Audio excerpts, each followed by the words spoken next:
Mayong adlaw, mga kaigsuonan sa Todela, sa atong pagsaulog sa Pasko tuiga, atong hinumduman kini dili lamang panahon sa kalipay ug pagmaya, apan usab kapanahon sa pagpasalamat, pagtinabangay ug pagpakita sa gugma alang sa atong isig katawo.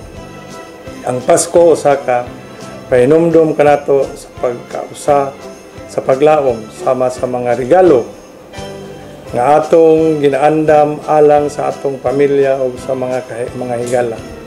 Unta, magmalampuson usab kita sa paghatag o regalo nga dili makita, ang pag-amuma sa kalinaw o paghatagad sa mga masakiton, ang pagpalig-on sa atong komunidad o ang paghatag og giya alang sa mas maayong kaugmaon. Ingon nga inyong mayor, naningkamot ako na ang atong lungsod sa Todela magapadayon nga mahimong lugar nga puno sa kalinaw, kasiguruhan o kahapsay, apan kini dili ko makabot nga ako lamang. Kinahanglan nako ang inyong suporta, ang inyong pagtabang o ang inyong aktibo nga partisipasyon.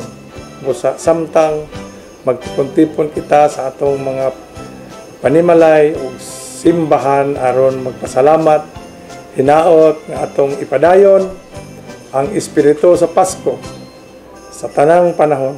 Atong buhaton nga inspirasyon ang gahom sa pagkahiusa aron atong masulbad ang mga hagit ug mapalig-on ang atong mga relasyon sa matag usa. Malipayong Pasko ug mga bungahong bag-ong tuig kaninyong tanan. Pagpadayon kita sa pagigugmaay, pagampo, pagpalambo para sa atong lungsod sa Todela. Hinaot nga ang katawhan sa Todela nining umaabot nga bag-ong tuig, kita atong mabati ang atong panaghiusa, paghinigugmaay ug ang pag-ampo kanunay sa atong labaw nga makagahom. Again, Merry Christmas and advance Happy New Year.